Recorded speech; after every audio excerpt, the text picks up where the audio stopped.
The text messaging part of Grower's Edge is very handy because every day I'll receive a text that shows me where the best local market is. That's what I like about Grower's Edge too. It gives me the information I want on my smartphone so that if I'm not in the office, I still get the information that I need.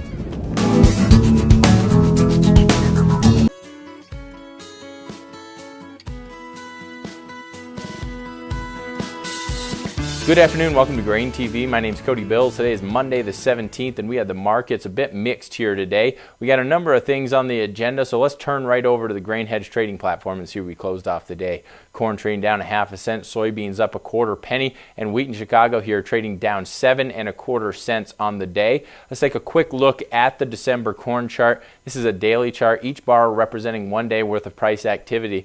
And notice that resistance level that I had talked about last week, right around that 375, seems to continue to hold. It seems like it's a very difficult price level for corn to move above. It was a previous low back there in July, and it seems to be offering up considerable resistance here without any significant amount of bullish news coming onto the market here for corn. When you look at soybeans, you'll notice that was a 930 resistance level from that previous low back in July, and that seems to be offering up some resistance. We've been unable to get above that since we pierced through that low back on Wednesday last week following the WASDE report. Let's talk a little bit about the Farmer Crop Tour.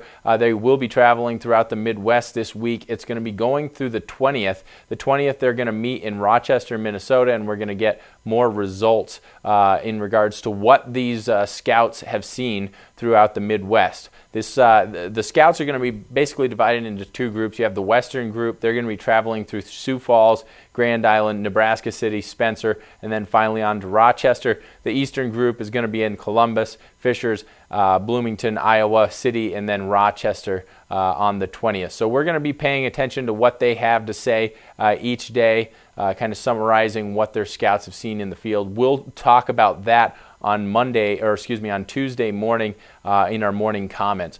Now, keep in mind that NOPA crush numbers came out today, and this really didn't seem to help soybeans. This was a relatively bullish number. It showed that there was 145.227 million bushels crushed in the month of July. That was up from analyst expectations, which expected to only see 141.5 million bushels there crushed. But unfortunately, that positive news was really didn't translate into positive price action. We were trading a little bit higher in the morning part of the session, but it seemed like we just drifted lower, and this was unable to kickstart any sort of bullish price action. So that was a little bit disappointing and really shows how relatively weak soybeans are out there when it comes to price discovery.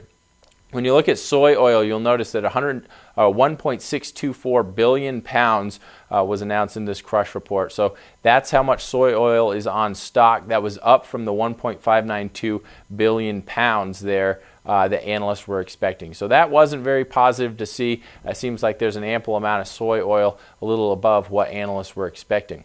We also had export inspections out this morning, and you'll notice that wheat and soybeans beat analyst expectations while corn fell within analyst expectations. Corn, we saw 890,000 metric tons inspected for export. For wheat, we saw 560,000 metric tons inspected for export. That was above the high side analyst expectations, which ranged up to 425,000 metric tons.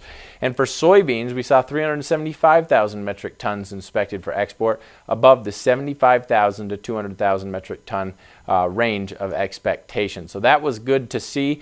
When you look at corn conditions, those will be released out at 3 p.m.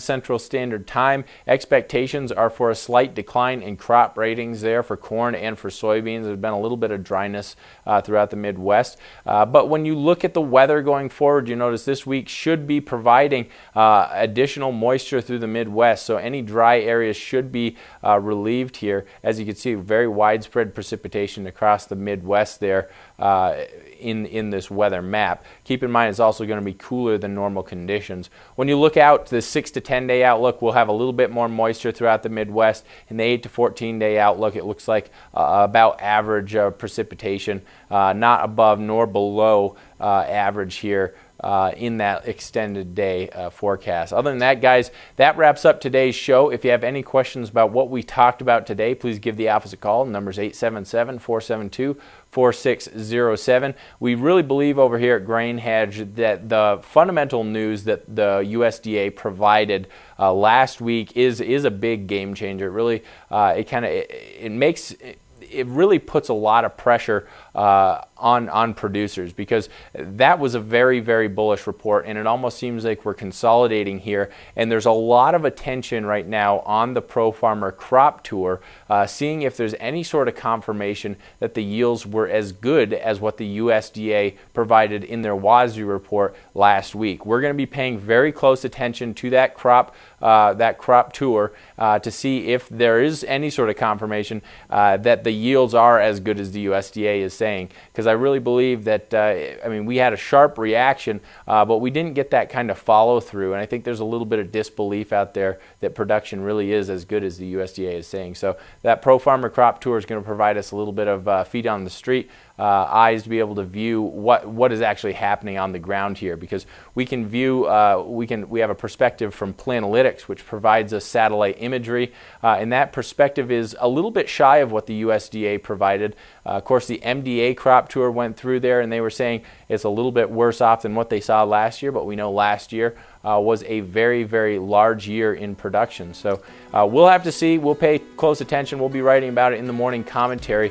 And if you have any questions, please give the office a call. The number is 877-472-4607. Thanks a lot for tuning in. We'll see you here on Tuesday.